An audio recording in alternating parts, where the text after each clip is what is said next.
କଥାଟା ଯୋଉଟା କହୁଛ ଦେଖି ଚାହିଁ କୁହ। ଭାରି କଷ୍ଟ ଲାଗୁଛି କଥାଟା ସମ୍ଭାଳି ହଉନି। ମୁଁ ଏମିତି କଣ କହିଦେଲି ଯେ ତମକୁ ଏତେ କଷ୍ଟ ଲାଗିଗଲା? ଆଉ ତମ ସ୍ତ୍ରୀ ଯୋଉ ମତେ ରାଣ୍ଡି ଆଠୁ ଗୁଡି କହୁଛି ମତେ ଆଉ ବାଧୁନି? ଦେଖ ନୂଆ ବୋଉ ଶୁଣ, ସେ ତ ଲୁଗା କାଚୁଥିଲା ତମେ ତାକୁ କାହା ପାଇଁ ବାପା ନାଁରେ କଣ ପାଇଁ କହିଲ? ମୁଁ କୋଉଠି ତା ବାପା ନାଁରେ କହିଲି? ସିଏ ମୋ ବାପା। ସମ୍ଭାଳି ହଉନି। ଶୁଣ ନୂଆ ବୋଉ, ସେ କଥାଟା କୁହନି, ଯୋଉ ଭାରି ଖରାପ ଲାଗୁଛି। ଆରେ ତମେ ଭଲ ଲାଗୁନି।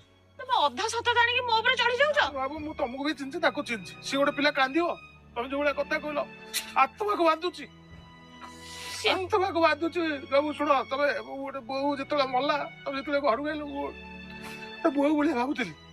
ଆଜି ନୂଆ ବୋଉ ତାକୁ କହିଲେ, ସେ କାନ୍ଦିଆ ଲୋକ, ସେ ଭାରି ଦମିଲା ସ୍ତ୍ରୀ ଲୋକ।